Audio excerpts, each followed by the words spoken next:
साथियों नमस्कार। एक बार फिर से आप सभी का आपके अपने चैनल पर स्वागत है। तो साथियों, अपने जो हिंदी व्याकरण की जो पुराने पेपर से संबंधित जो सीरीज़ अपने चला रखी है, उस सीरीज़ का आज अपने ये तीसरा वीडियो है वो करने जा रहे हैं। इससे पहले अपने 2 वीडियो कर चुके हैं। जिन साथियों ने वो वीडियो नहीं देखे हैं तो वो चैनल की प्लेलिस्ट में जा कर के देख सकते हैं। और इन वीडियो को आप एक तरह से मॉक टेस्ट भी मान सकते हैं और उन पुराने पेपरों का सॉल्यूशन भी आप मान सकते हैं। तो आइए शुरुआत करते हैं आज के वीडियो की और देखते हैं आज के अपने महत्वपूर्ण 10 प्रश्न जो पुराने पेपर में पूछे जा चुके हैं हिंदी व्याकरण से संबंधित, और काफ़ी महत्वपूर्ण क्वेश्चन है जिनका लेवल अच्छा खासा है। तो ये जो आपके CET का एग्ज़ाम हुआ था राजस्थान में, उसमें ये पूछे गए थे। ग्रेजुएशन लेवल का जो पेपर है उसमें आज अपने C ग्रुप का पेपर है वो करने जा रहे हैं।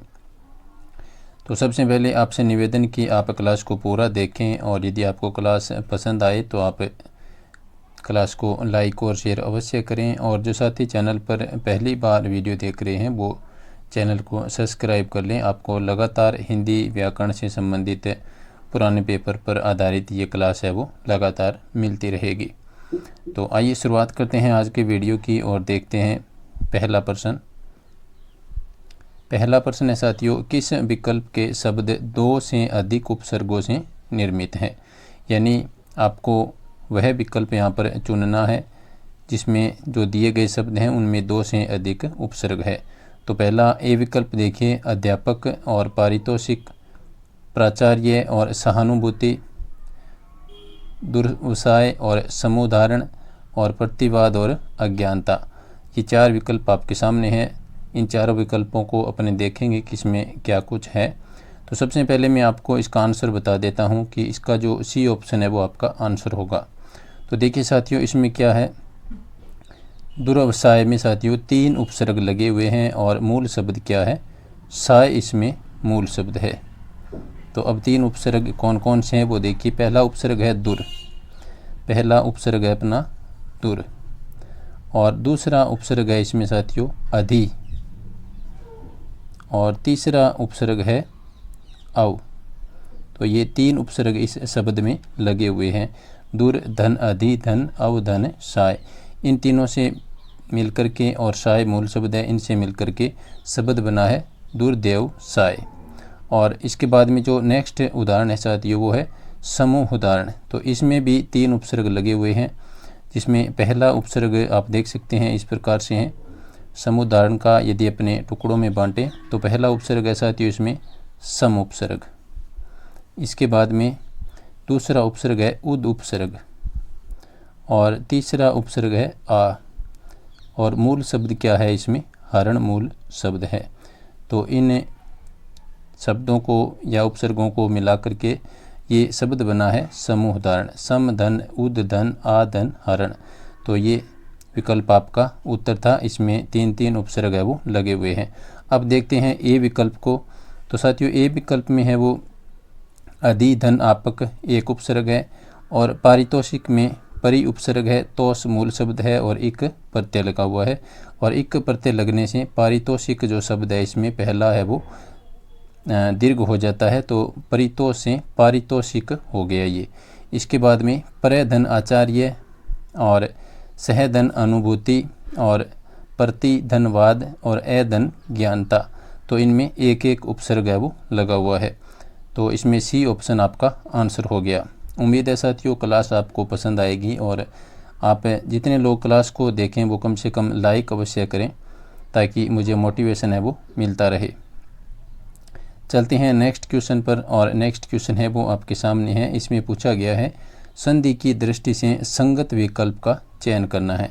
यानी इसमें एक विकल्प आपके सामने सही दिया गया है और बाकी 3 विकल्प हैं वो गलत हैं। तो साथियों इसमें जो संगत विकल्प है वो कौन सा है, देखिए विधेय धन इका, ये गलत है।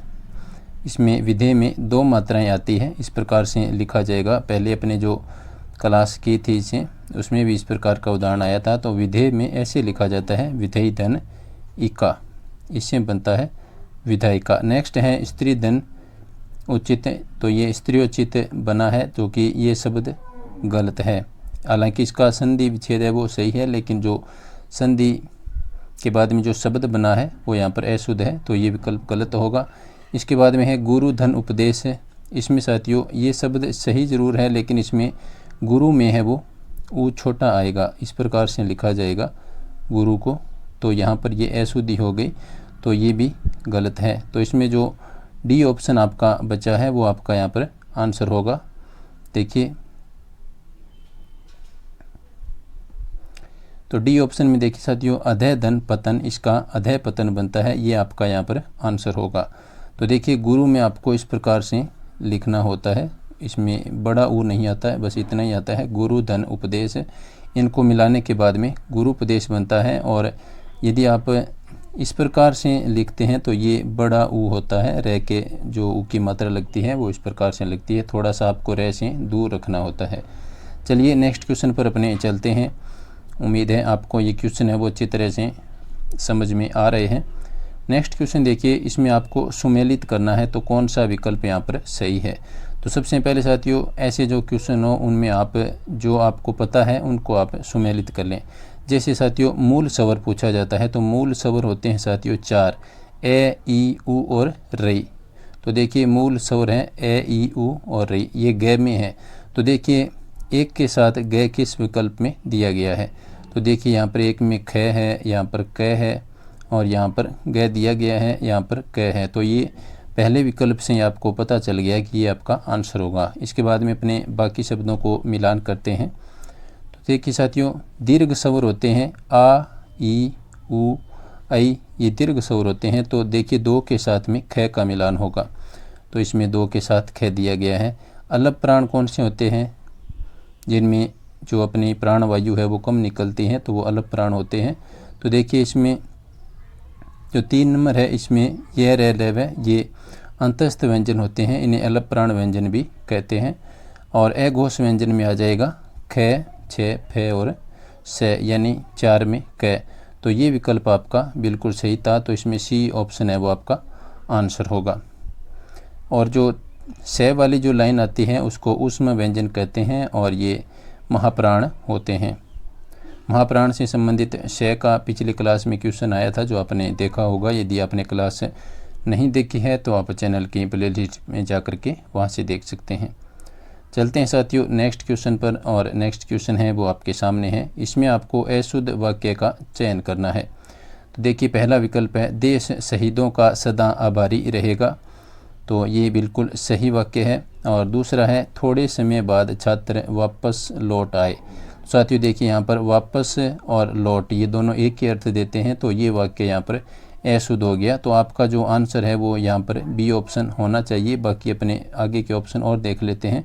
कृष्ण ने कंस का वध किया, ये बिल्कुल सही है। और यह कार्य कैसे संभव है, ये भी सही है।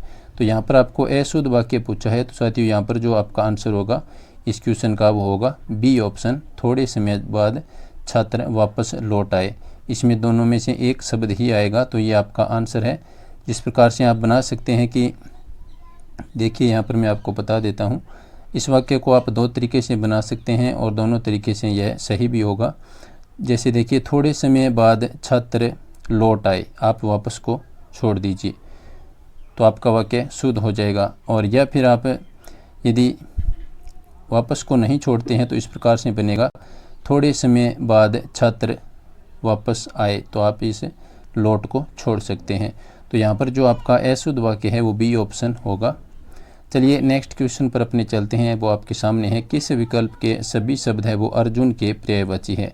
तो देखिए पहला ऑप्शन है धनंजय, पार्थ और कौन्ते। साथियों ये तीनों ही अर्जुन के पर्यायवाची हैं। बाकी जो ऑप्शन हैं उनको भी देख लेते हैं। माधव, केशव, पीताम्बर, इसमें श्री कृष्ण और पीताम्बर, केशव, तो ये विकल्प असंगत है। अर्णव, उदधि और नदीश, इसमें ये भी असंगत है। रजनी, यामिनी और निशी, तो ये यहाँ पर तीनों विकल्प है वो बाकी अशुद्ध है। तो इसमें जो धनंजय, पार्थ और कौन्ते हैं वो आपका आंसर होगा। इसके बाद में नेक्स्ट क्वेश्चन देखिए साथियों 136 नंबर क्वेश्चन। समास विग्रह की दृष्टि से असंगत विकल्प का आपको चयन करना है। तो देखिए देशाटन, देश में अटन, ये बिल्कुल सही है। जीवन भर यानी पूरे जीवन, ये भी सही है। लाजवाब जवाब के साथ, ये साथियों गलत है। और चौथा ऑप्शन देखिए भोजनार्थ यानी भोजन के लिए। तो देखिए साथियों इसमें सी ऑप्शन आपका आंसर होगा 136 नंबर क्वेश्चन में। तो किस प्रकार से गलत है, देखिए साथियों लाजवाब में जो ला लगा है तो ये ला है वो अपने को बिना का अर्थ देता है। जहाँ पर भी आपको ला शब्द मिले तो वहाँ पर बिना का अर्थ मिलेगा, जैसे ला इलाज यानी इलाज के बिना या फिर इलाज रहित। तो ये होगा लाजवाब जवाब के बिना, तब ये सही होता। यहाँ पर लिखा है जवाब के साथ, तो ये आपका असंगत विकल्प है ऑप्शन सी। ला एक उपसर्ग है। नेक्स्ट क्वेश्चन पर अपने चलते हैं। 137 नंबर क्वेश्चन आपके सामने है। अल्प विराम चिन्ह के प्रयोग के संबंध में कौन सा कथन असंगत है। तो देखिए साथियों पहला कथन है भावातिरेक में शब्दों पर बल देने के लिए, ये बात बिल्कुल सही है। उपवाक्यों को अलग करने के लिए, ये भी सही है। और नेक्स्ट है अपना किसी तथ्य को स्पष्ट करने का संकेत देने के लिए, ये साथियों असंगत है। ये अल्प विराम का काम है वो नहीं होता। अभिवादन, समापन, पता, दिनांक आदि में सम्मान सूचक अभिवादन के बाद में, ये भी सही है। तो अल्प विराम आप जानते हैं कि इस प्रकार से अपने जो वाक्य के बीच में लगाते हैं, जिसको अपने अक्सर कोमा भी बोलते हैं, तो ये अल्प विराम है। तो इसके संबंध में ये सी ऑप्शन है, ये असंगत है। नेक्स्ट क्वेश्चन देखिए साथियों 138 नंबर क्वेश्चन पर अपने पहुंच चुके हैं। ये आज की क्लास का अपना 10वां क्वेश्चन है। किस विकल्प में उचित विलोम युग्म का प्रयोग हुआ है। तो देखिए साथियों जटिल का कुटिल ये नहीं होता है, और कर्कश का मधुर ये बिल्कुल सही है। संधि का समास नहीं होता है, अनिवार्य का आवश्यक है वो नहीं होता है। तो यहाँ पर साथियों जो आपका आंसर होगा बी ऑप्शन में बिल्कुल सही लिखा है, कर्कश का मधुर होता है। अब अपने बात करते हैं बाकी जो तीनों ऑप्शन हैं उनमें जो शब्द दिए गए हैं उनके उचित विलोम शब्दों की। तो देखिए साथियों जटिल का होता है सरल या फिर सुगम, और संधि का होता है साथियों विग्रह। आप याद रखें ये महत्वपूर्ण है। संधि का जो विलोम होगा साथियों वो होगा विग्रह। तो यहाँ पर समास लिखा है ये गलत है। और समास का जो विलोम शब्द होता है साथियों वो होता है व्यास। समास का विलोम शब्द होगा व्यास, और संधि का होगा विग्रह, और समास का होगा व्यास। ये याद रखें, काफ़ी महत्वपूर्ण विलोम शब्द है। इसके बाद में नेक्स्ट देखिए अनिवार्य का आवश्यक नहीं होगा, आवश्यक तो इसका पर्यायवाची है। तो अनिवार्य का जो विलोम शब्द है साथियों वो होता है ऐच्छिक। इस प्रकार से आपको लिखना होता है ऐच्छिक, ये अनिवार्य का विलोम शब्द है। चलते हैं अपने नेक्स्ट क्वेश्चन पर। 139 नंबर क्वेश्चन, सार्वनामिक विशेषण का प्रयोग किस विकल्प में हुआ है। तो साथियों सबसे पहले मैं बता दूं कि सार्वनामिक विशेषण वह होता है जहां पर सर्वनाम शब्द के बाद में संज्ञा आती है। तो देखिए इसमें किस विकल्प में सर्वनाम शब्द के बाद में संज्ञा दी गई है। थोड़ा घी लेकर आइए, इसमें नहीं है। किताब के कुछ पृष्ठ शेष हैं, इसमें भी नहीं है। वह घर अभी बना है, देखिए यहाँ पर वह सर्वनाम है और घर है वो संज्ञा है। तो यह आपका आंसर होगा वह घर अभी बना है, ये सार्वनामिक विशेषण का उदाहरण है। डी ऑप्शन में देखिए 60 लोग समारोह में आ रहे हैं, तो यहाँ पर भी सर्वनाम के बाद में संज्ञा नहीं है। तो देखिए सी ऑप्शन आपका यहाँ पर आंसर होगा। नेक्स्ट क्वेश्चन देखिए 40 नंबर क्वेश्चन, निम्न में से किस वाक्य में सजातीय क्रिया का प्रयोग हुआ है। तो साथियों सजातीय क्रिया यानी एक ही धातु से जो बनी होती हैं वो सजातीय क्रियाएं कहलाती हैं। तो देखिए सूखे पत्ते हवा में उड़ रहे हैं, यहाँ पर सजातीय क्रिया नहीं है। टहलना स्वास्थ्य के लिए अच्छा है, यहाँ पर भी सजातीय क्रिया नहीं है। मातृभूमि के लिए मरना श्रेष्ठ है, यहाँ पर भी सजातीय क्रिया नहीं है। चौथा ऑप्शन देखिए पुलिस ने चोर को बड़ी मार मारी। तो देखिए यहाँ पर मार और मारी ये दोनों ही एक ही धातु से बनी हुई क्रिया हैं, तो मार और मारी, तो यहाँ पर आपकी सजातीय क्रियाएं हो जाएगी। ऑप्शन डी आपका यहाँ पर आंसर होगा।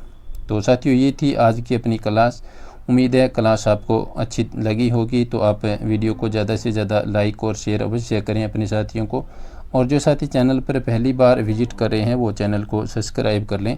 बहुत जल्द आपको इस चैनल पर जो थ्योरी की क्लासें हैं हिंदी व्याकरण से संबंधित, वो भी हस्तलिखित नोट्स के रूप में मिलने वाली है। नोट्स का काम है वो जारी है, जैसे ही पूर्ण हो जाएगा तो क्लासें हैं वो शुरू कर दी जाएगी। और आपसे एक निवेदन और है कि आप क्लास कैसे लगी आपको क्लास, ये आप कमेंट के माध्यम से अवश्य बताएं। और वीडियो देखने के लिए सभी साथियों का धन्यवाद। नमस्कार।